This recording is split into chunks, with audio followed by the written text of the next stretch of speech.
We don't show prep. So, so he had no idea. I just barely make it in. I'm sure you can tell, but we don't show. I mean, let's put the cards down on the table here.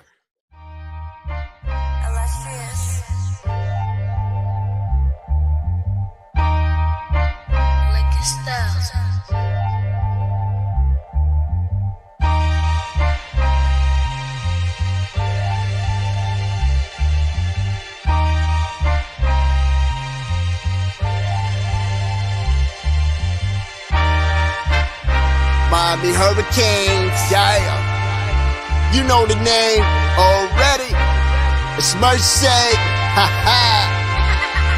It's a 6-Rig Kane show.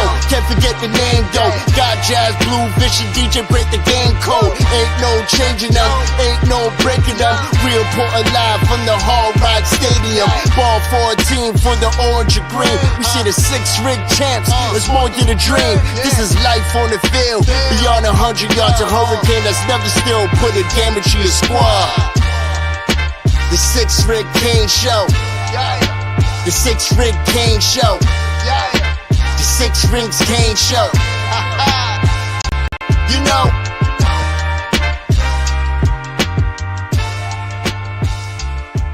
What's wrong with us? Seriously. What's wrong with us? We're Miami Hurricanes fans. Welcome to the 6 Rings Kane Show, a show dedicated to Miami Hurricane sports, featuring the legendary Larry Bluestein, Jazz Santana, Vish, and Danny Gillette. Let's go Canes. I think the end of that summarizes what we wanted to kind of say today, right? What's wrong with us? What's wrong with us? Oh boy, where to start with that? You know what we could use, Jazz? Do you know what the team could use? Getting their rims refinished. What do you think?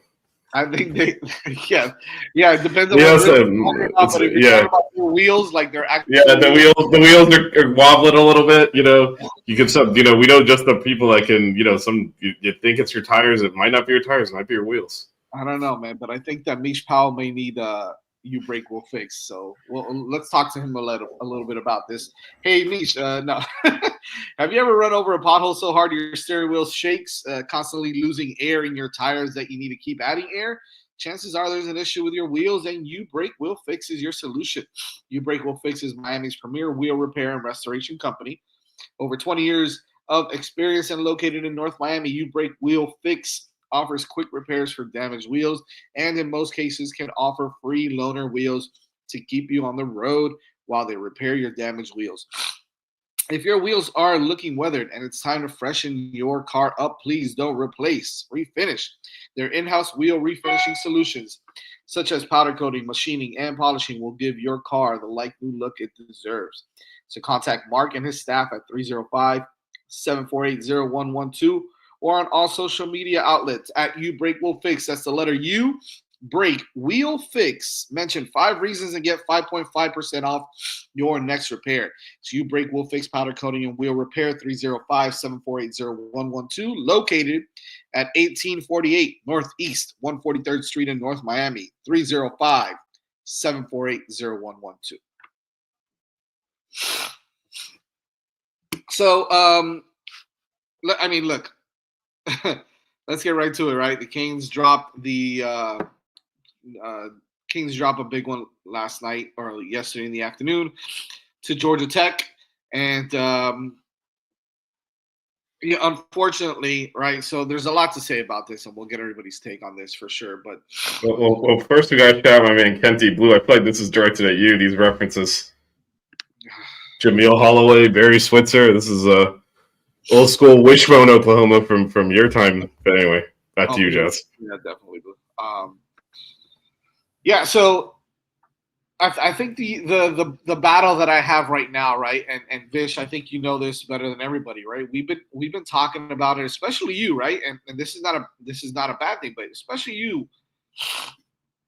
We've been talking about don't bring in the last 20 years, or the last 25 years, whatever the case is, to this team. This is a different team. This is a team that, forget about the whole crap about oh, they're gonna probably drop a stupid game that they're not supposed to drop type mentality, right? Not necessarily that it's gonna happen, but that mentality of us as Kane fans, we're so jaded by the last 20 years of mediocrity, right? 110-win season, 2017, and so you're thinking to yourself, we're eventually gonna drop one of these stupid ass games, just because we can't figure it out or whatever the case is, and we'll obviously get into why. But I think we all have an idea as to why. But so you start to believe that. You start to believe, well, this team is destined to do something special. This team is destined to go all the way, to go undefeated, go into the playoffs undefeated. We got the best player in the country, yada, yada, yada. That kind of shit is not going to happen. And there's Georgia Tech for you saying, not so fast, my friend, a la Lee Corso. And so now those fans that we're trying to bring into that mentality, Vish, unfortunately, look, and they're not bad fans. It just is what it is, right? Based off of the last 20, 25 years, this is how they're feeling. So with that in mind, I want to start off with you, Vish. I want to kind of get your take on this game first. I want to get your take on that mentality and how Kings fans should maybe be feeling about that as well, kind of moving forward from here on out. Well, I mean, for me, it's the same thing, when we were down 25 to Cal. You don't have the funeral until the patient's dead. We control our own destiny in the ACC. There's important games in front of them and a bye week to try and correct some of this stuff. So, to me, that's what the focus needs to be. Not on, frankly, no offense to you, Jordan, but this. I don't think we're gonna, on a 9-1 team that is in first place in the ACC, or I guess second behind SMU, is going to fire their coordinators with 2 games left in the season. So we can have that discussion in the offseason. And for now, there's 2 games left and hopefully an ACC championship game to secure a top 4 seed in the playoffs. That should be the focus, not on who we're firing or all, because that's not happening right now. So it is really just about, how well they come out of this. There's a lot of football left. There's a very winnable game against Wake Forest in 2 weeks. There's a bye week to hopefully help sort some of this stuff out, and that's what the focus needs to be on. There's a lot of season left, and all the goals are still in front of them. And frankly, a lot of what we saw yesterday is kind of, I think the thing that, I know the numbers tell a different story, but Cam Ward didn't play well. And that was the difference. That's why you have 23 points instead of 43 points. And we're like, man, the defense stinks, but we won 43-28 or whatever. That was the difference. I mean, we didn't finish drives. A lot of empty calories, driving 30, 40 yards and not scoring. I mean, we're obviously going to unpack this whole game, but right now the mentality has to be, obviously, starting with the defense. We got to get better and win these last 2 games, then go to Charlotte and win the ACC. I don't.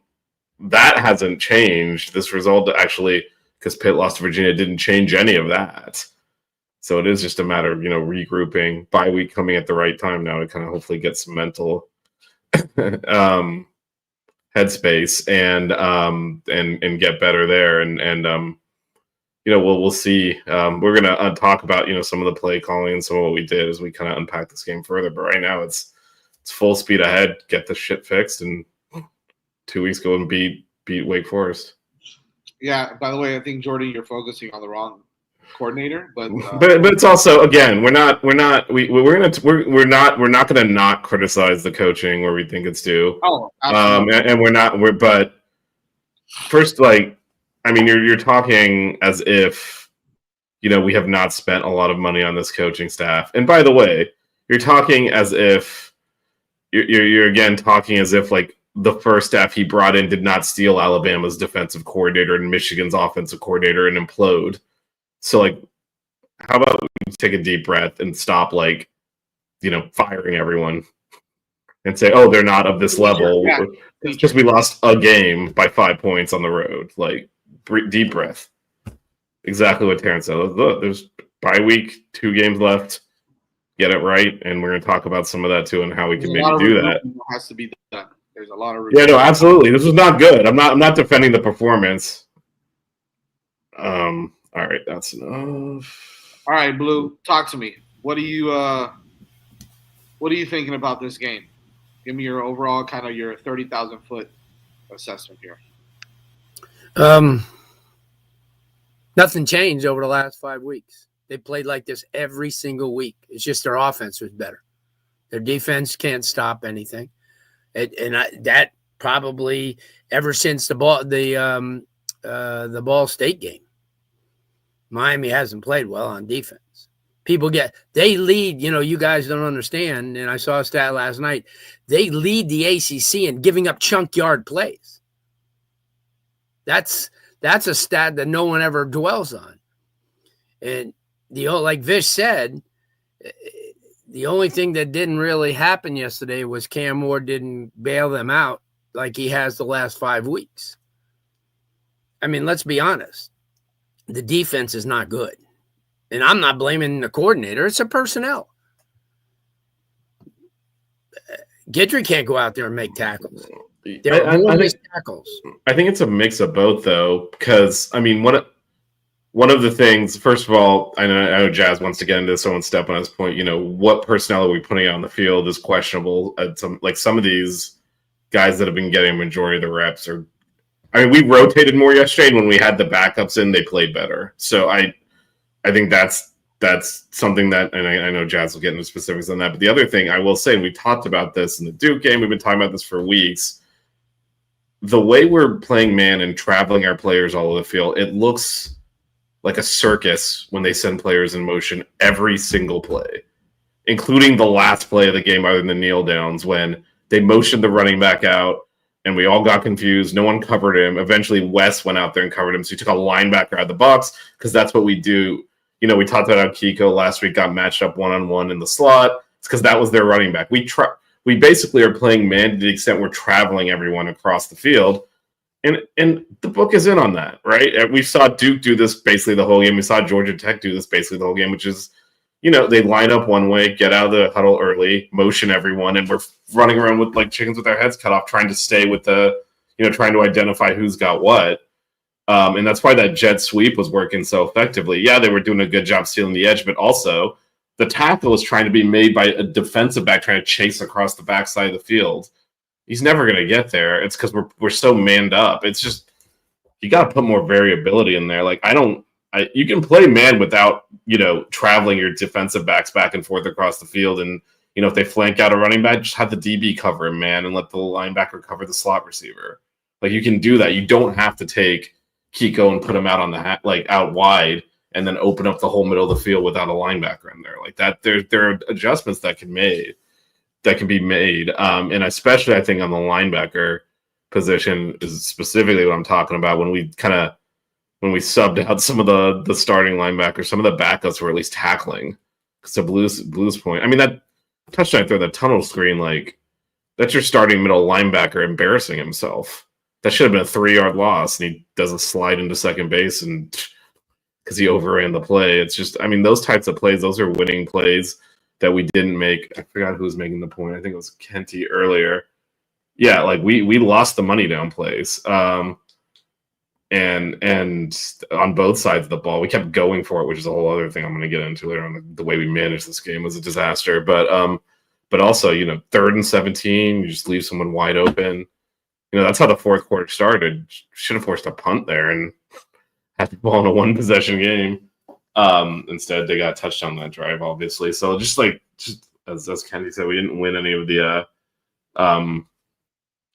big plays, and yeah, we're struggling defensively, which we all kind of knew. He's got to change something. Like you can't just roll it. He keeps rolling it out there, but now you have a bye week. You have 2 weeks to kind of. It's not. We talked about this. It's not going to be like he's going to show up there with a new defense entirely, but we can do more pressuring.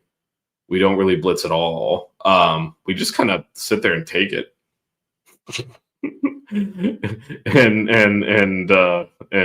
as Blue said, we give up so many chunk plays. I'm not exactly sure what we're protecting against because it's not like we're playing conservative to like avoid the big plays. We're giving them up, so it just seems lost there.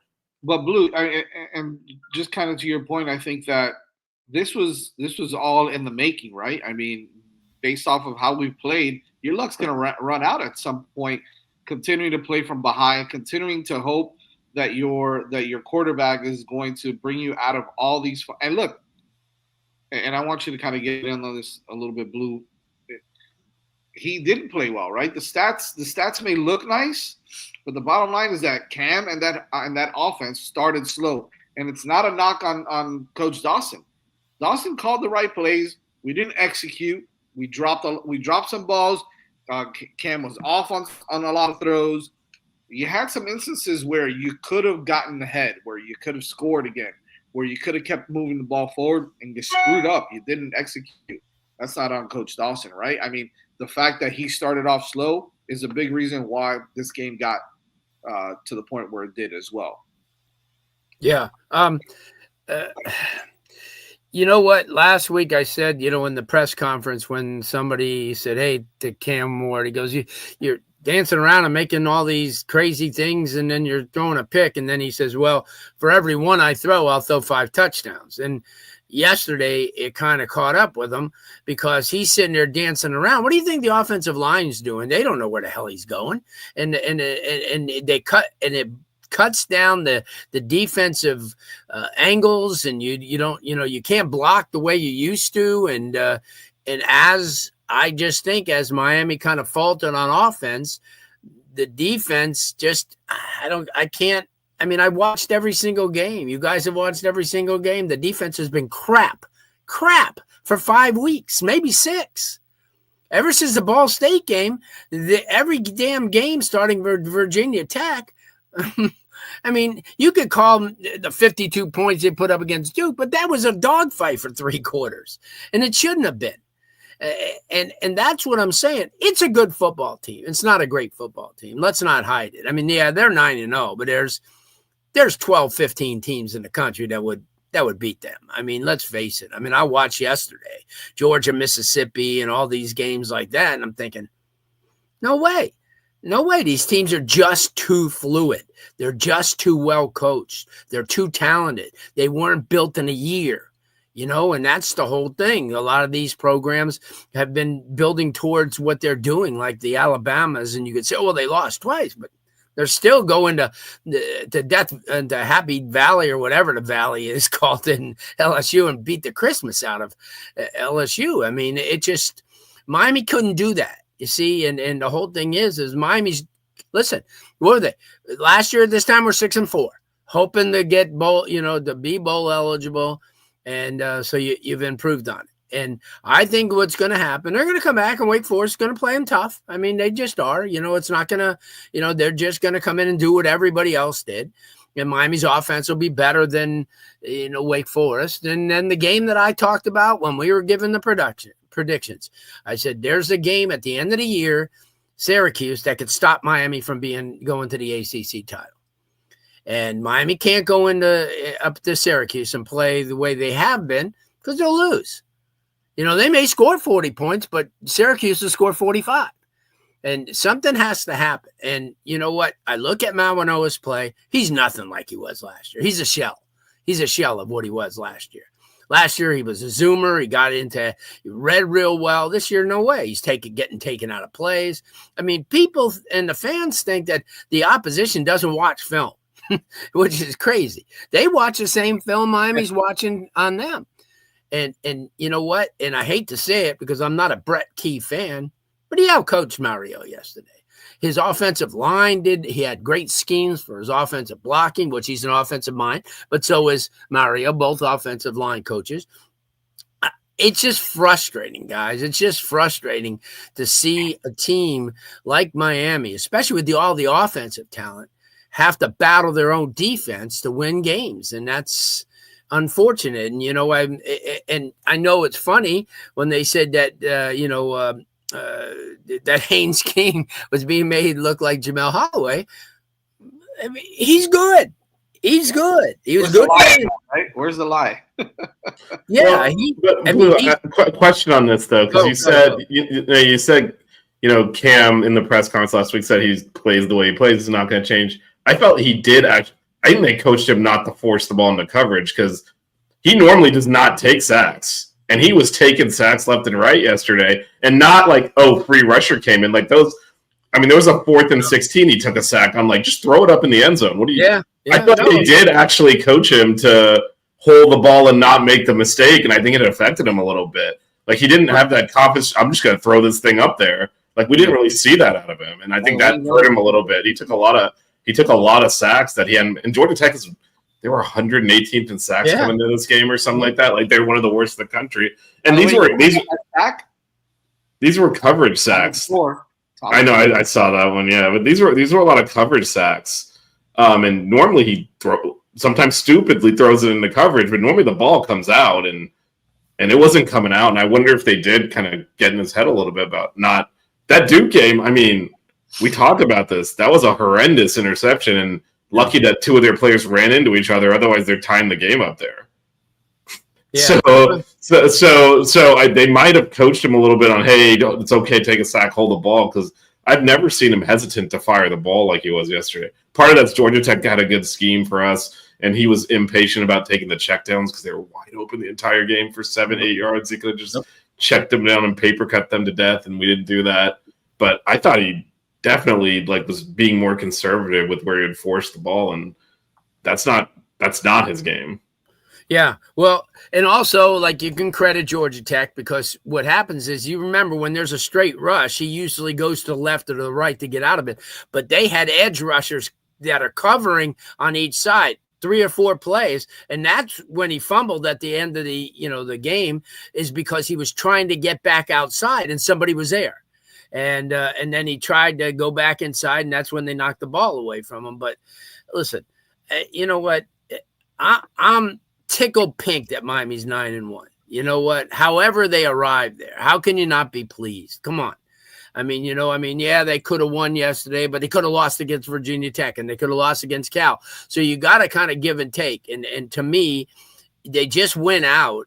You're going to be 11-1, which ain't terrible. So let's see what happens. But you can't go into every game and just say, well, Miami's going to win this game, because this isn't the type of team that could do that.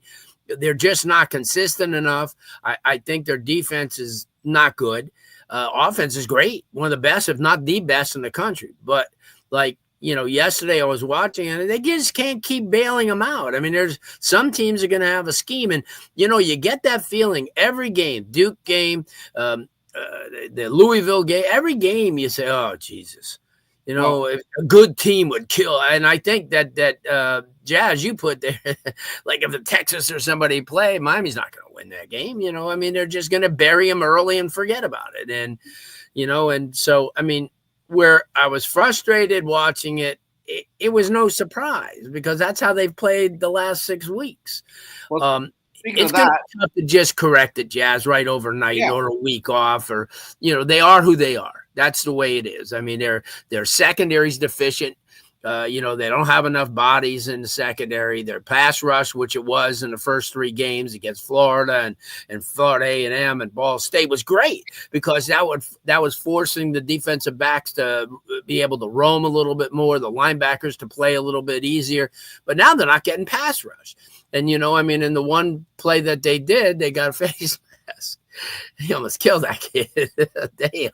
Well, we're talking about which wasn't targeting either. It was a terrible call. No. He just Bain grabbed his face mask. Yeah. It was the dumbest sequence of events, because obviously Bain grabbed his face mask, knocked loose. The guy was trying to put it back on when he got lit up.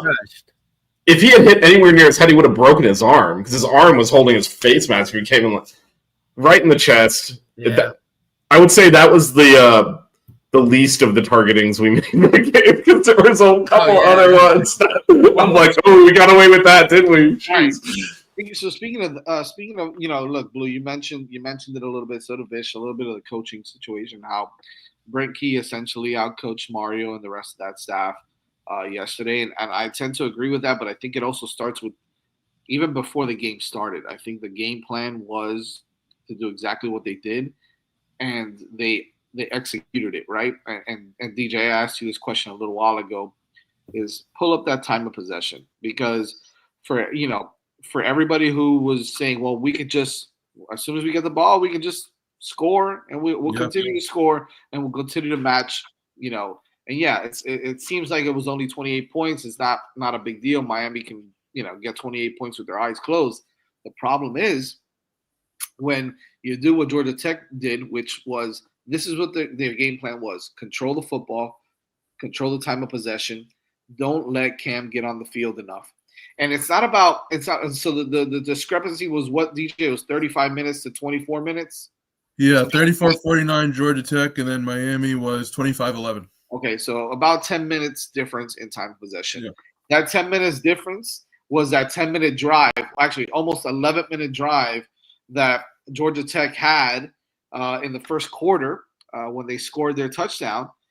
What people don't realize is that it's hard to get that offense now back in a rhythm, right? It's hard to get that offense back out on the field, and you call the right plays, which I think Dawson for the most part called a decent game plan. We just did not execute. We dropped a lot of footballs.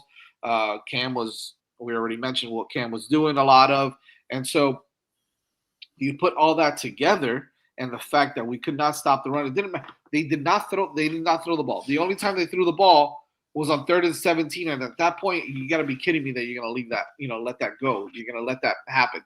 However, the point is they ran for 275 yards. Okay, it didn't matter what they did. You could not stop that run, and that is a testament to obviously, number one, the coaching not making enough adjustments to be able to counter that, and number two is just the lack of play. Right, you played like crap. You got owned. You got your what pushed in, right? On the defensive line at linebacker, even the safeties look lost every single time. Yep. Each Powell looks slow. He looks like he's got a piano on his back. Jaden Harris is never in position to make a play, and then when he does lay someone out is when the play's already dead, and he thinks that he's hot shit. So you got all these plays that happen, put that together with the lack of being able to be on the field and execute your offense correctly because their offense is holding the football so long, you're not able to make that comeback. You're not able to score those 30, 40, 50 points because you don't have the ball enough. You don't have enough possessions, right? So it goes hand in hand. You can't expect the offense to score those 30, 40 points when they're not on the field. Right? You've got this defense that can't get off the field if their life depended on it. Okay, it's 3rd and 18, 3rd and 17, you can't get off the field. Then there was another 3rd and long, all right? It was like the 3rd and 9 or 3rd and 12 or something, and they got another first down. Like, the coaching was completely one-sided on this one, whether it's offense, defense, special teams. Don't even get me started on that 2-minute warning. Okay, how do you come out of that 2-minute warning and then call a timeout immediately because you think they're going to go into a I can tell you exactly why we called timeout. Because we're idiots and we're trying to No. But what we ended up doing is we got, for some reason, the entire 2-minute warning was not enough to figure this out. But we had Ray deep and 12 guys on the field, and we were trying to run Zaquan off, and that's why he called timeout. We would have gotten an illegal substitution the way we did that, so we had to call. It is unforgivable that you're sitting there at 2-minute warning. You don't know what you're doing on the punt return because we weren't sure if they were going to go for it or not. So I guess we were trying to and then we ended up lining up with 12 guys in the formation. If you go back and watch, you'll see Zaquan run off the field. He made it off the field, but I don't know that the operation was correct. We might have gotten a preset penalty on it, so I didn't think call timeout. Which, by the way, they should have called timeout before because there was 2:17 left, and then they would have saved the 2 minute. It would have been on the ball on the other side of the 2. I mean, that whole thing was mismanaged from the beginning, but the fact that we let it run the 2 minute and then use the timeouts all new levels. Well, go ahead, DJ. Oh no, I was just gonna say I can't believe we're sitting here again, even at with one loss, still talking about game mismanagement. Like, at what point is this a problem? But my thing was, I know Miami, outgained, Georgia Tech in the box score, and Vish alluded to this earlier. The statistics didn't tell the whole story. What scared me on Saturday was the fact that Miami just got outmuscled. They got dominated on the defensive line, and it wasn't even anything sexy. It wasn't these elaborate run concepts or, these screens or this, that, and the other thing. People knew, the whole stadium knew, we knew that they were running with Haynes King, and yet Miami couldn't stop it. They just got bullied on the defensive line, and that allowed Georgia Tech to really establish these long drives that kept Cam Ward off the field. So that worries me as, Miami starts to play better opponents. I mean, yes, we have Cam Ward. Yes, this offense can come back. But like you guys said, Georgia's not going to allow you to do that. Ohio State's not going to allow you to do that. Oregon is not going to allow you to do that. So, I don't know. Just the fact that the defensive line got bullied as bad as they did was very concerning to me. Well, here's the good news, right? The good news is that Georgia Tech sucks, and that's why they couldn't score quicker. So they just bludgeoned us to death. So yeah, we need the Duke treatment where they're scoring like 3 plays, we get the ball back. Maybe we can hang with those teams because they'll score quicker on us. Yeah, true. I mean, you might have a point. No, you might have a point. Yeah, and just to both your points. So on that 10 play or 17 play 10-45 drive, they converted 5 third downs, including that third and 9, which the quarterback, no one picks him up. He just walks for the first. How do you give up a 9? Like they don't even have to try to convert these long yards. And then we talked about the goal line play earlier where Chico, dude, you're a middle line. You have to break down and tackle. The running back, I thought, oh, man, the running back is hurt. All right, this is going to make it easier for us. No, they just said, bring on another guy. But just see how bad. And Blue, did you see the move that he put on Jaden Harris to go into the end zone? Jaden Harris on the first drive, yeah. Yeah, on that first drive. Like, that to me is unacceptable. How do you get juked out of your shoes so badly? And that's because you're not in position to make plays. And this happens every single damn game with Jaden Harris. And then on the other side, Mish Powell has a piano on his back and can't catch up to anybody, and he's playing safety. That angle that Haynes King took to score that touchdown at the end of the game, Mish Powell, look, like an offensive lineman chasing after Haynes King. It's ridiculous. Yeah. But you know what? I'll give credit. Go ahead, Vish. No, go for it, DJ. I'll give credit to the Georgia Tech offensive line, too. They knew the game plan. They knew what their job was, and they executed it beautifully. They created huge holes that Miami couldn't get to, and, they allowed, these drives to extend, and they knew exactly what the assignment was. And you talk about getting out-coached. Georgia Tech knew exactly what they wanted to do. Miami honestly had no idea, and although Georgia Tech's style of football maybe isn't as flashy, they know how to execute it, and they certainly did it yesterday. But I also think, they, again, as Blue said earlier, they watch the tape. They know that if you use a lot of motion, we are going to get mixed up and confused. And Jazz, to your point, the reason they're not in position, we're scrambling every single play. We've got guys running around right before the ball snaps. Sometimes they get set, sometimes they don't. But they're not like locked in reading the play. They're running around trying to figure out who's covering who. And again, you don't have to travel your DBs. You can just say, look, whoever's on this side, man him. Instead, like if they put 3 guys in motion, like we have 3 guys running back across the field, and then to DJ's point, this is all just a step to run it. Because now we're unbalanced, we're scrambling around, and they just go right up the middle. And the second level's gone because everyone's running around trying to figure out who they're supposed to cover. And it's chaos every time. Even on the last play of the game, like I said earlier, why are you worried about who's out in the flat cover? They're not throwing the ball. Why is West chasing the dude out onto the sideline and we're taking the linebacker out of the... Yeah, well... Just play the run and this... and coaching and talent, right? I think both. I mean, West is... Well, yeah, no, I think we need to, we certainly need to, like, look at who's on this field, because, I mean, Blue talked about Mawanoa earlier. He is really struggling, like, really badly. He's out of position on pretty much every play. I'm not going to steal Jazz's piano on his back analogy, but it's very similar in that's, like, come on, man. Like, where, as Blue said, he looks like a different player than the guy we had last year, and part of it might be wear and tear. Like, we haven't subbed a lot this year, and you start getting to that 10th game and you start to wear down a little bit. Maybe the bye week will help some. Hopefully it does, but like step slow, and then you're seeing all of the makings of just everything feeling too fast for them. Like they overrun the play. That's why there's so many guys falling down because they're not breaking down to tackle because they're getting there late if they get there at all. There's some high profile whiffs for on a couple of the touchdowns none of those touchdowns should have happened. Those first two, like we had guys covering. And you know, that tunnel screen they ran for their second touchdown to finish that 17. We had that defended. Kiko was there, and I think it was Mish Powell that like just stood there and let the play go past him too. That was one where Kiko like slid because he overran the play, and it's just break down and make the tackle. They would have lost yardage on that. That's why the guy actually stopped, because it was dead, and then we took ourselves out and opened part of like the Red Sea for him to run into the end zone. And you know, those are losing plays. We made all the losing plays in this game. Bottom line is, I think as Blue said it, we got out coached this whole entire game, and then we got out executed. That's just the bottom line on offense and on defense. We've got a bye week now. Go ahead. Well, let's let me do Underdog. We'll talk about maybe adjustments we need to make. Okay. Yeah. Go ahead. But also, just real quick to DJ's point on the mismanagement.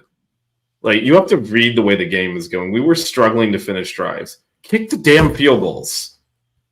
We kept going for it and going for it and going for it. And those fourth down play calls were not good either. Like those. But it's also, you know, we talked about this when all the fans got on Mario for kicking the field goal at the end of the half against FSU. It's like, look, if you're moving the ball, it's got to pay off at some point. In the second quarter, we didn't score, but we drove inside there 43 times. Kick the field goals. Yep. And because it's, again, you could tell that game, because the way Georgia Tech was running the ball, we know what our defense is. They weren't going to all of a sudden like adjust and stop them. It was going to be a limited possession game. You got to take points. It's not one of those things where you're going to keep getting the balls and eventually you're going to start scoring touchdowns. He didn't do that. And then the second half, you know, it's 14-10 at the half, getting the ball first. So all right, we're hanging in here. Ran on every play. Get to 4th and 1. We're getting like 4 yards of carry. He calls that freaking pass play. Yeah, I didn't get that at all. I think Dawson's been really good this year. I've been very that was one of the dumbest plays we've called all year. We were caving in their defensive line on every play. You need to convert that. Again, it's not understanding the game situations. Georgia Tech, other than that Arroyo pass where they busted a coverage, they were like, we are not going to give you the big plays. Yeah. And they were giving us underneath. They were letting us run it. So like, are you going to patiently get 6 yards of carry, 5 yards of carry? And we were doing it, and then we stopped. He thought he had him fooled. We ran that fake pitch and then roll, and everything was covered because they're not going to let us get over the top. Like, they just flatly were not going to let us get over the top. Like, that's probably one of the better defenses we played. Whoever said no, they're a good defense. And they're good scoring defense too, which we talked about because that's how they play. Again, you got to play the situations though. If you got to secure that first down. Understand that your defense stinks. You're on like their 40. If you don't convert this, you're down 21-10 because they're going to go down and score. You got to convert that. There's a premium on converting that. It's just Blue. Let me answer this before we get into this commercial really quick. Does this team kind of remind you of the Lane Kiffin teams that are excited to watch play that offense, but they end up dropping a game or two that they shouldn't have dropped because of a lack of execution on one side of the football? Now it looks like Lane kind of figured it out, beat Georgia last night, big game there, obviously. But does it remind you of those Ole Miss teams where they have explosive offenses that can't really beat the big, you know, in a big game they can't really beat someone with the defense? Now I know it's a little bit different, the SEC versus the ACC, but it kind of reminds me of those type of teams where they're like just one step behind making it to the big show and winning a national title or being a contender. Does it kind of remind you of a team like that a little bit? Yeah, I think it does. I mean, they're offensively, they're right there. Actually, you know, I kept, you know, a lot of long-time Hurricane fans who've watched the Georgia Tech over the years, it just harkens back to Paul Johnson's. That's what I thought we were watching. They haven't looked that bad on defense since Johnson. They ran for 357 yards on him that year, and it seemed like every damn time somebody's going 50 or 60 yards, and it did. But you know what? I mean, people go, well, if Haynes King doesn't play, well, you got to figure they're going to play their best people. Yeah. You know, I mean, he knows how to run the and like I said, and like Bish said, they're just not really, really good on defense. So it doesn't, you know, it's strange. And somebody said this last night that, yeah, it was Miami's first win, but it seemed like Miami's lost more than that this year because of the fact that the way their defense is played and Miami's had to come from behind and they're just pulling games out. So to me, like I said, I mean, your next game is at home, senior night, senior game, last game, home game of the season. And against a Wake Forest team that gave up 415 yards of passing to Mendoza, so, it's a game that they definitely, but still they got to shore up their defense, it's going to be one of those high scoring games. It's just that the Syracuse game to me just has been sitting there since the schedule's made, and they're not a great team, but like Vish said, let's see what happens. You get this week off, kind of see some of the things. I mean, it's not. I don't think it's one of those. It is what it is. I mean, I think. Hey, nice video. What was that, Blue? What was that, Vish? But I was queuing up the ad and I hit the wrong button. I was gonna say is that my 2-minute warning there or something? You have all the time you want. I have to go to another screen to play the ad out. So I was like navigating over there and I clicked the button. I'm like, oh, we uploaded 6 ring logos. We got a lot of sort of like that was my 4th down throw when I should have run call there. That's what that was. So yeah, it seems like being at one of those award presentations. They want you off the stage, so they no, man. The floor is yours. The floor is yours. The floor is yours. Take as much time as you want, man. But really quick, it's funny, Vish. I swear I'll end it, but with this, it's funny that we keep mentioning the cornerbacks or the defensive backs about how bad they are, and to be quite honest with you, our cornerbacks have not done a terrible job. First of all, OJ as a freshman, forget about being a freshman All-American. He's one of the best cornerbacks in the country, if you ask me. Daryl Porter on the other side is doing okay. Yeah, he got beat on that one play, whatever. Against that Sean Atkins kid from USF, running around the whole entire night trying to cover the kid underneath. Never let anything over the top. I don't think Daryl Porter is that bad. I know he misses a few tackles here and there, but as our third cornerback, I mean, Damari Brown obviously got hurt. Jadaeus Richards came in and did a pretty good job before he got hurt. Now Diana Hill is over there as well doing a pretty good job. Our cornerbacks are not the issue. To me, it's the safeties. And the problem is that if the safeties are not playing their assignment, it's going to look like cornerbacks are getting beat, especially on something like that 3rd and 18 where Mish Powell was supposedly covering the slot. And then he released him to absolutely nobody in the secondary. That's that's not on the cornerback. So for those of you that are not understanding, the cornerbacks are playing great, and I think our cornerbacks coach is fine. I think Chevis Jackson is a damn good coach. These guys are not playing. They're not playing their assignments. They're not doing what they're supposed to do, and they're not very good to begin with. So Vish, why don't you go ahead and cue up Underdog? Yeah, just real quick before you end this Georgia Tech segment, so in the back off, we'll talk about maybe adjustments that can be made. Shout out to, I was at the game yesterday, obviously, but shout out to the Canes fans showed out big time. Like 40% of the stadium, almost a full half of it, like across from where I was sitting, was just orange and green. They were loud on the TV. Yeah, no, they showed up. Shout out to the Atlanta Canes. They showed up big time. We had a ton of, I've not seen a road showing like that really ever. You can hear it on TV. And so kudos to all the fans that went. Obviously, the game didn't go the way we wanted to, but really, really good showing from the Canes. In the stands. On the field, not so much. Stands, y'all showed out. All right. That bouncing ball can only mean one thing. It's time to hoop. And with Underdog Fantasy, you can play higher or lower on all your favorite players, like Miami's own Tim Hardaway Jr. I love Underdog's Win Now feature, which lets you cash out whenever you want. So join over 5 million fans that are already playing on Underdog. And with their Champs game, you could win money by making entries with your favorite players. Download the app today and use code 5REASONS to get up to $1,000 in bonus cast instantly. That's UnderdogFantasy.com and the offer code 5REASONS to get up to $1,000 in bonus cast. That is FIVEREASONS.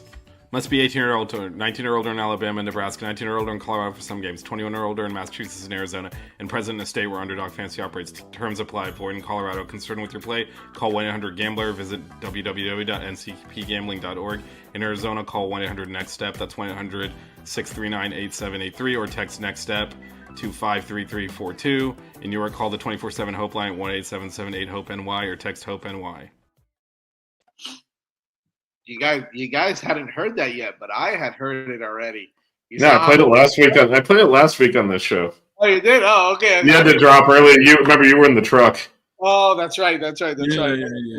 Yeah, no, they have heard it before. By the way, in the chat, keep it clean. I know everyone's a little heated, but there's a lot of infighting going on. Not just all right. The name calling does not need to happen, but robust discussions. Everybody upset. I know Robbie Deuce keeps saying that he's not mad about this game. We're all mad in different degrees, right? I mean, it is what it is. Saw it coming, right? I'm mad because we're like, fix your damn defense. Stop getting behind. Stop starting slow because at some point your luck is gonna run out. So stop playing around with your stop. As someone put it yesterday, stop playing with your food. Right? Stop playing with your damn food. Stop playing with fire. You're gonna get burnt. This is what happened. They got burnt. Yep. And now look. So I will say this though. I will say this, right? So like everything you said is absolutely true, and Ralph, yeah, this just goes into the mismanagement. I mean, this is not even just doing the math on that. This is, how the game is trending. When you go on a 30, 40-yard drive, you get to the other team's 30, and you don't score. It's a huge momentum builder. You kick the field goal through 14-13. It's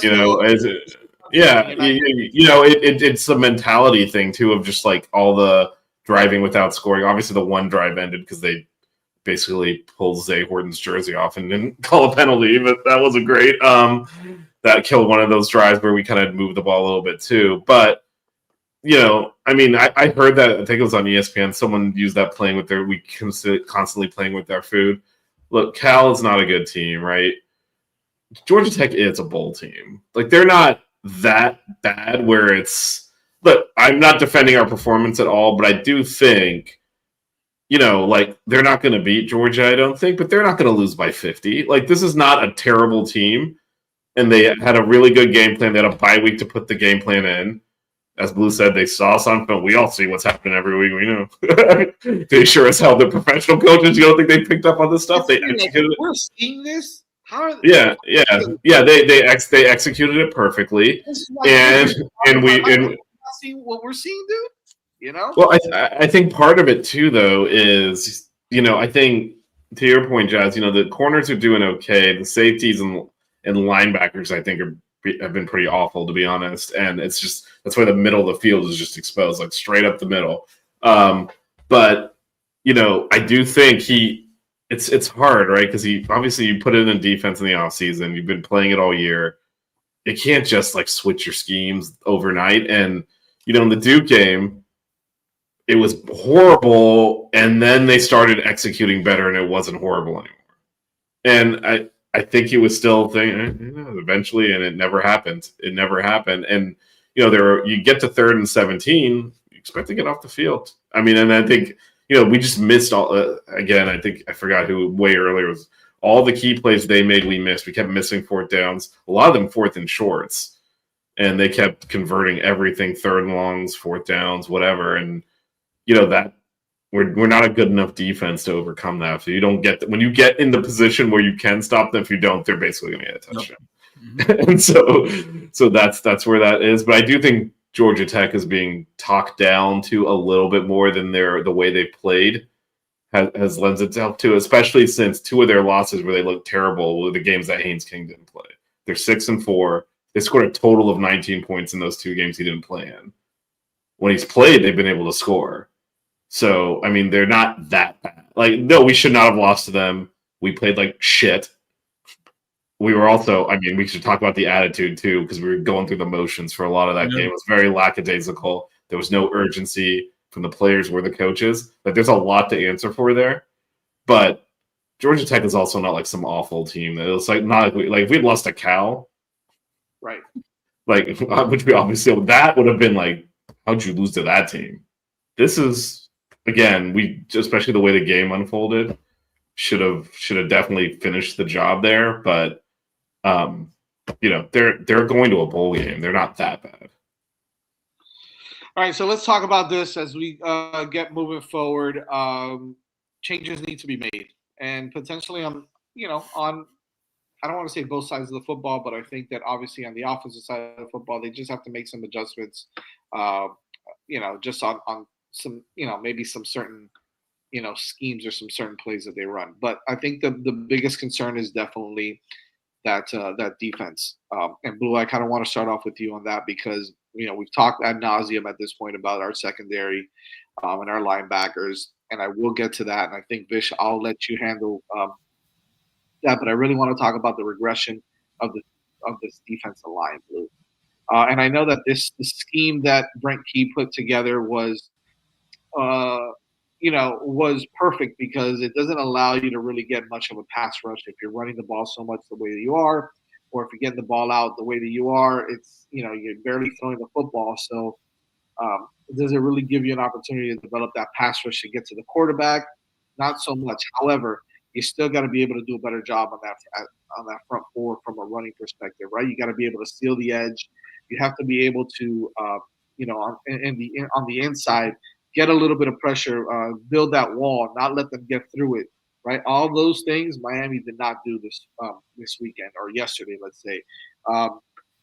We got big time regression from guys like Tyler Barron, from Simeon Barrow, CJ Clark is almost non-existent. Akeem Mesidor, same thing.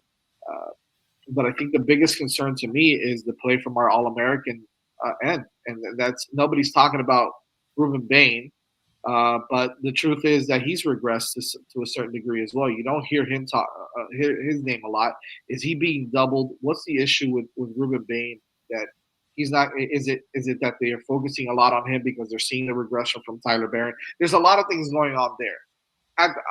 On the flip side, do you say, well, you got to continue to let Ruben Bain kind of do his thing, but there's so many other players like your Justin Scotts, like your Armando Blanc, Marquise Lightfoot, Pickett, you name them, right? You got McConaughey, you got all these guys.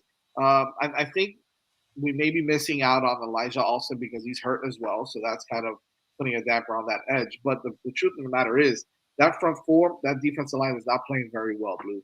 What would you say is the first thing they need to do? What type of changes would you make to that line? How do you fix that? How do you fix what's going on there?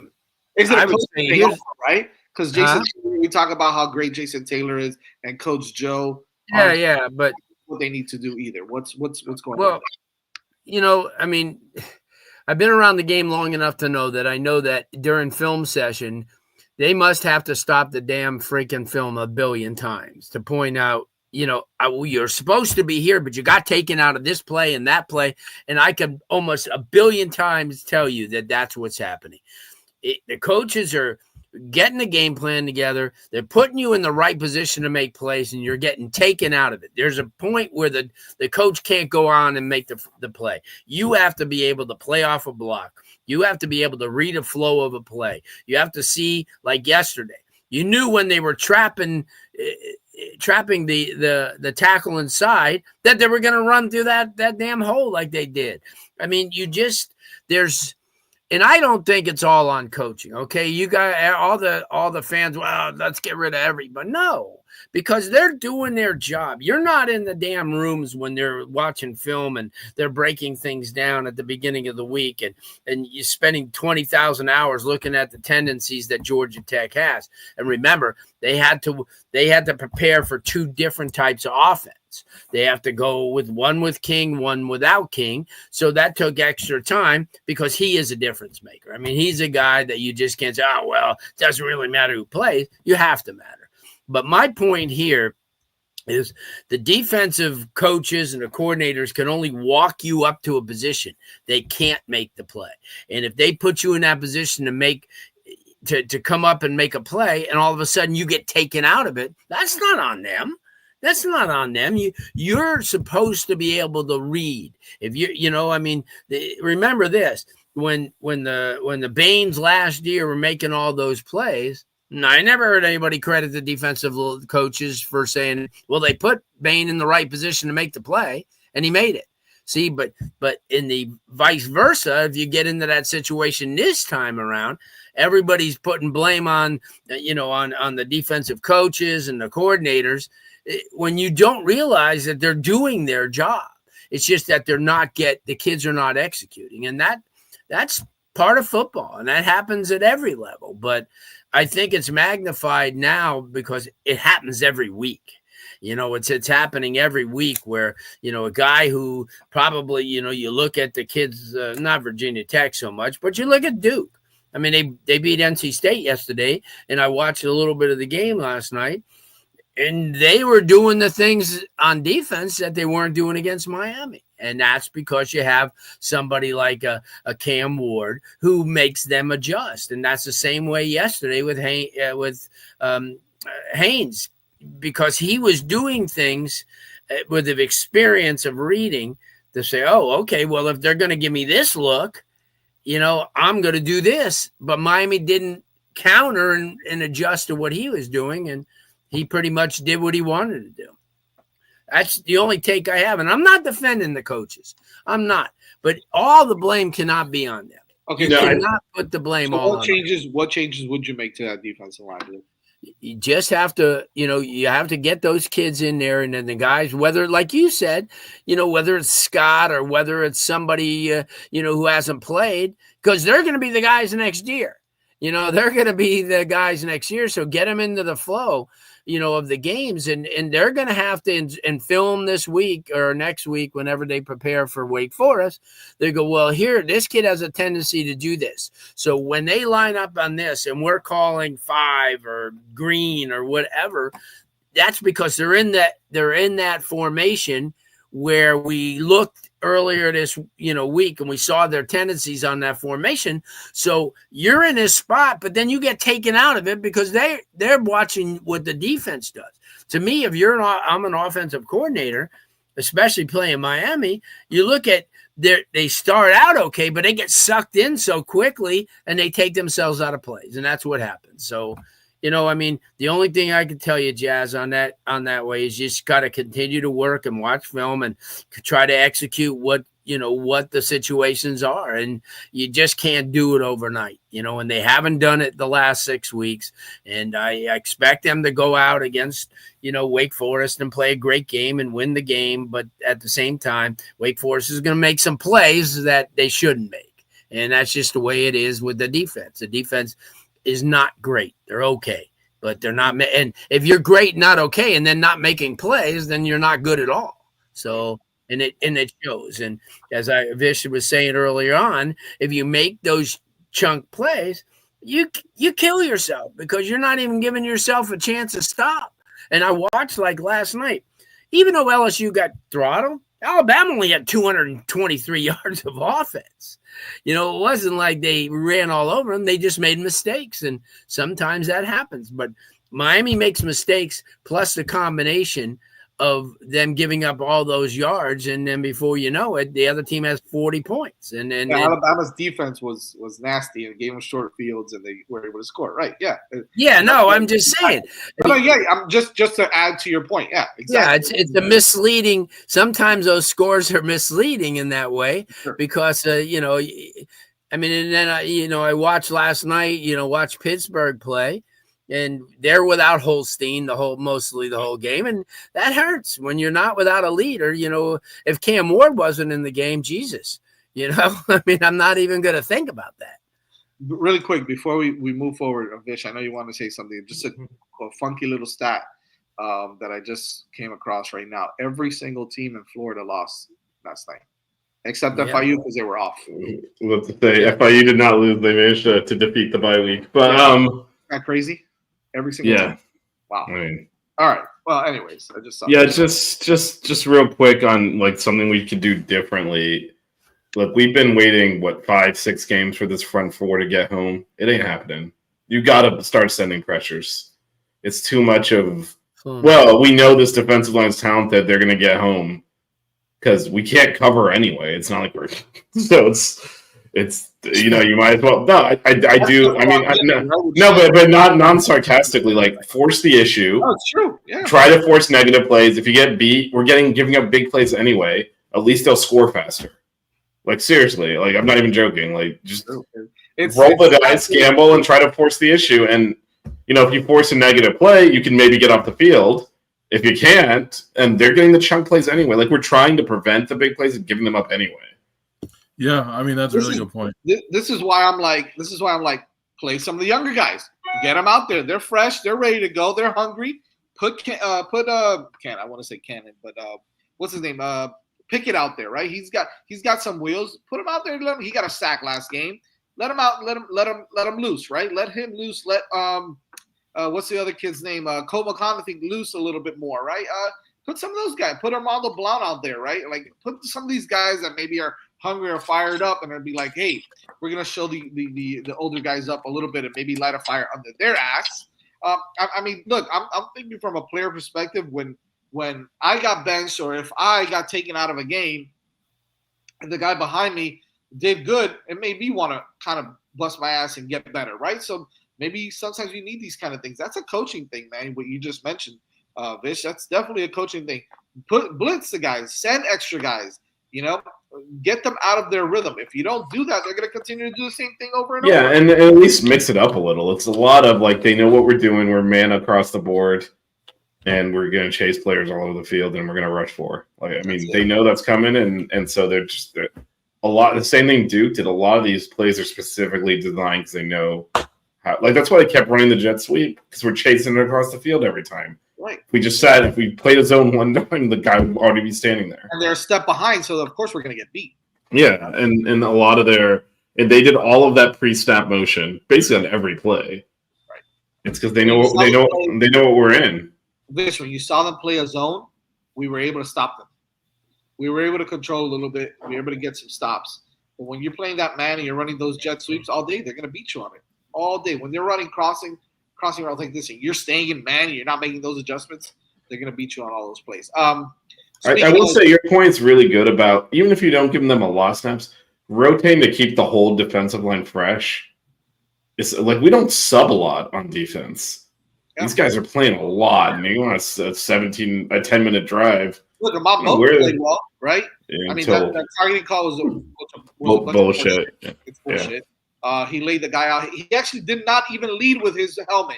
If you slow it down, he led with his shoulder, but he's 320 pounds or whatever the hell he is. He's a monster. His shoulder and his neck, they're connected. You know? No, it's 100% called because Ruben Bennett grabbed his face mask, which was legitimately a penalty, and it was already coming off, and he was like messing with it, trying to get it back on. Then the hit happens, and the helmet goes flying, and everyone reacts, and they all throw their flag because the helmet went flying, even though the helmet was coming off anyway because of the face mask. So what are you doing? You and DJ battle this one out. What are you guys doing at linebacker, right? Obviously, you're seeing that Kiko has regressed. Wes is not having a great season. I would love to get Larry's Bluestein's take on Wes. But Wes is not having a great season either, right? He looks lost. He's getting beat a lot on those crossing routes. I noticed it's just crazy. But then you bring in a guy like Chase Smith. He does a pretty good job, right? He does a pretty good job. He hasn't played much this year. I don't know why, but if you bring in a guy like that who's hungry, he even made an adjustment on that one play where they dumped it off and he was about to get beat. He was able to get the tackle. I know they got the first down, but like, he's making adjustments out there. He's a smart player. Cam Pruitt needs some weight, needs some meat on his bones a little bit, but he's playing half decent. Also, you saw Robbie Washington get some play when he played when he was on the field. They did a much better job. Again, it's the battle of these young guys that are coming in and making some plays. Unfortunately, Popo's out; he's hurt. But some of these young guys are coming in and making some plays on defense at the linebacker position. So, you and DJ, what's going on there? What can they do to make a difference, to make a change at that linebacker position? Or is it the same thing that Blue said, right? Like, we're going to get what we're going to get, and we're going to have to adjust and look at more film and make better plays and just play better. Go ahead, DJ. I think it wouldn't hurt playing some of the younger guys like, Chase Smith and things like that, but I also think, it is up to the coaches to coach and it is up to the players to execute. But if there's a disconnect somewhere, you can coach as much as you want and watch as much film, but if you're not getting through the players, then that's also an issue. So I think maybe during the bye week, hopefully they can, get a little bit better in terms of communication, because I do think there are things lacking. I don't think it's the hero ball, that we saw necessarily in the first couple of weeks. I do think there's some of that, but I truly do think there might be a lack of cohesion on, in terms of the linebackers on that side of the ball. Now, I think it's also a problem that stems, especially throughout the entire defense, like the defensive line, for example, with them not playing well. But as far as the linebackers are concerned, I do think playing some of the younger guys would be a smart move, and some of the, not the starters, change the look a little bit and see what you can get, because right now what they're doing is not working. And, I don't think it's just the players or just the coaches. I think it's a mix of both. I would also just, I did like what I saw from Alderman and Smith. He played well. They were at least hitting people. And, I felt that was the only time Georgia Tech actually felt us. Everything else was just, again, both Wes and Kiko really struggled. And again, it might just be that they've been playing too much. Like, you do need to, we don't sub a lot on deep. It's the same guys. And we do need to, I think this game we made an effort definitely to sub more, because right away they're putting in, Washington got an out linebacker too early in the game. Like, we definitely rotated a lot more players than we have been. Part of that is because Popo's injured, as you said, Jazz. So, like, when we want sub, we're going to go deeper into the bench. But I thought we rotated a lot of players, and I thought they held up better than the starters, to be honest. And I kind of, after that, their second touchdown, that long drive, we benched both starting linebackers the next drive and got a 3 and out, and then put them back in, and they resumed normal service. Now, that's probably causation without correlation or whatever. Like, I don't think that's actually, it wasn't just because the linebacker switched, like all of a sudden we were good at defense. But I would have liked to have seen, the backups continue to get more snaps. Like, I don't think we need to run the starters are not playing well enough to, like, get all the snaps like they have been. There's got to be some rotation. And I do think when you look at some of the opponents on our schedule, like a Virginia Tech or a Georgia Tech, and the style of football that they play, those grinded out 10-minute drives, physical drives, a couple, passes here and there, but, working the defense to get the football down the field, it does add up. So I don't think, some may say, oh, it's an excuse, they're tired, they should be able to play. Those hits and that physical style of football definitely adds up over the course of a long season, and I think we are seeing some of that here. Lou, and real quick before we finish this off, your thoughts on the play of Wesley the Saint. I know that we've talked a lot about him progressing and then regressing, and that he's just not. Look at that guy's physique. Look at that guy's build. He should be out there dominating the football field. Yeah, like I said before, the whole defense has regressed. So it's he's part of it. There's all, everybody's part of the problem. I don't think there's one other than maybe Federic. I don't think anybody comes consistently and plays every week. I don't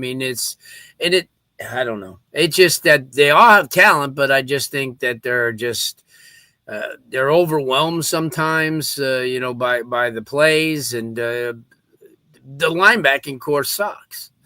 I'd play Popo more, at least when he gets in there, as he puts his head in there. They got linebackers. They got extra linebackers. Use them. Darius Hayes. You got a Darius Hayes there, too. They've got – I know Popo's hurt right now, but look, even a guy like I'm saying. Yeah, Elijah Austin might be a boost on that line as well. He was playing well before he got injured. Not sure what his status is. Bringing a guy back like that can rotate a little bit might help, but I just think they need to do a better job of, playing their assignments, not trying to play so much hero ball. And I know someone mentioned that Bain is our best player on defense. Well, he should be, but he's not. It's OJ. OJ is the best player on defense. Yeah, right now. sad. He looks really good though, so that's not a knock on him at all. He's the best. He's one of the best corners. But still, he's 7 to 18-year-old freshman though, Danny, and he shouldn't be the guy. You got 22, 23-year-old guys on that team with a lot of experience. It is unbelievable that we run out Bain, Barron, Clark, Simeon Barrow, Mesidor. Anyone in the country be like, oh yeah, they can start for me, and we stink. It's not even like they're not playing to the. They're bad. Yeah. It's a unit that's bad. Yeah. How does that even happen? And I 1000% hear what you're saying, Blue. I definitely do. But at this point, you're looking for signs of life for the future. And if Fred Reek's one of those guys, then that's a good sign. And yes, the defensive line sucks, but I'm happy that Fred Reek is playing, at least showing that he wants to be on the field. And last but not least, someone please put someone else as a kick returner for the love of God. I mean, this is my anti-Missouri crusade I've been on all year. God, what are we doing? Come on. He looked lost catching the football, not knowing if he should come out of the end zone or not yesterday. It was like one of these, and I'm like, dude, come on, man. And then someone said, we should just run jet sweeps with CJ all day. I'm like, for what? For him to not know what hole to hit? Yeah, I'm actually one of the adjustments Dawson has made, which I'm very happy with, is we're stopped running like those 2 or 3 plays a game where we'd put him out there and try to get him the ball in waste downs. Right. So I'm glad that's ended. Okay, one time he scored the touchdown. That was it. Shout out to Evan, our F1 co-host. Hey, Evan. Yeah, this week. Before we get to we do have a show tomorrow, so we'll continue to unpack this. Before we get to show and tell, we should point out that Florida State is 1-9. That is a very important thing to point out in this show. First team in college football history to be in the AP top 10 and lose 9 games. So congratulations. Standing ovation for the Florida State Seminoles. Great job, guys. You made history. Yeah. None of those teams in Florida could talk. I mean, they will, but none of them can talk about us or talk bad about us. When they're staring at 500 or it is so hard to be a program of Florida State's caliber and lose that many games. It is very, very hard to do that. Yeah. So congratulations to them. They set out, they established a goal, got ranked high enough to make it happen, and then they imploded. Hey, good job. And by the way, listen, just because you're a Heisman, and by the way, I don't think he did any damage to his Heisman hopes at all. No. If we win the ACC, he'll probably win it. This is a challenge to him as well. He's got to clean some stuff up. He's got to do a better job of protecting the football.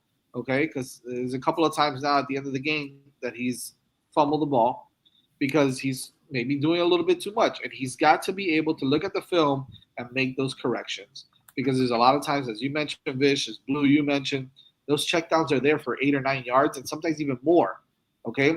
Because Mark Fletcher or Damian Martinez, those guys can slip out of tackles and get you a few more yards. Same thing goes for some of those tight ends. Use your tight ends a little bit more, not just for those seam routes, which, by the way, he had Arroyo on a few other seam routes that he was wide open again. And a lot of the complaint is we only throw to wide receivers that are wide open. What? What are we talking about right now? Of course we're gonna throw. I mean, come on, guys. And even when they're not completely wide open, he's throwing some of these guys open. He's a hell of a quarterback. Let's not take that away from him. He's got to make some corrections on his end, and he knows. And even with that, he's still the best player in the country. So, and he didn't get any help yesterday either. We just weren't sharp. It felt like we were like stuck in first gear and couldn't shift out of it. Like we never really got it going. Like there was a big third down in the second quarter where Sam Brown dropped it like over the middle of the field. Like there's and not to single him out because there were players making. Cam missed some throws where guys were open. It just we didn't get anything synced up. Yeah, and by the way, we're not necessarily a team that scores fast, right? We move the football down the field sometimes and take 4, 5, 6 minutes to score sometimes. So if you don't have that, if you can't get into that rhythm, then it kind of ruins what you're doing on offense also, and that's a testament to what Georgia Tech did on their side of the football. So got to give them credit for what they did. Yep, for sure. We got a show tomorrow. We got some more stuff this week coming up. If you're in Miami and you're not doing anything, basketball at 2 p.m. at Watsco, the Canes are playing. There you go. Head out there. The Canes are playing. Good little team there, I think. I think they'll be all right. And we'll see. And use Borregales more as well. Yes, kick field goals. Kick the field goals. Today, or are we doing it tomorrow? Blue, are we doing show and tell today or tomorrow? I got one. I got a couple, so we'll do like real quick. Let's do it, baby. Show and tell. With I'm me. hungry as hell. Little Kenny Dorsey. Oh man, that was my era. Yeah, little Kenny Dorsey, and then little inside with Kenny Dorsey, and then one of the That's guys that number they one. talked about, promising receiver, Andre Johnson, a promising receiver. Yeah. Real promising. Oh, So man. you never know how things are, but Kenny Dorsey on the cover of the Big East. So Wow. Good times. Good times. I actually remember that era. Yeah. Oh yeah. Yeah. We were right in the middle. Yeah, that's more vicious era than yours, Danny. I don't think you. Yeah, that was my my college classmate there that you held up. So Ken my Dorsey. God. That's my era too. Mine and Vicious era. Those were good times, man. Those were good No times. doubt. All right. Well, go enjoy. Yes, got go the, do the rest of the day. Go eat your brunch and watch. Yeah. three, just win the next 2 games, get to Charlotte, win that top 4 spot in the playoffs. It's all right there. Just take care of business. We'll make it back to Atlanta, and this time we'll win. Wishful thinking. I know. Yeah, let's We'll see. you Let's guys. see. One game We'll at a see. time. We got 3 left. Three big ones. Oh yeah. Yeah. We'll see you guys tomorrow. The 6 Rig Kane Show. Yeah. The 6 Rig Kane Show. Yeah. The 6 Rings Kane Show. You know.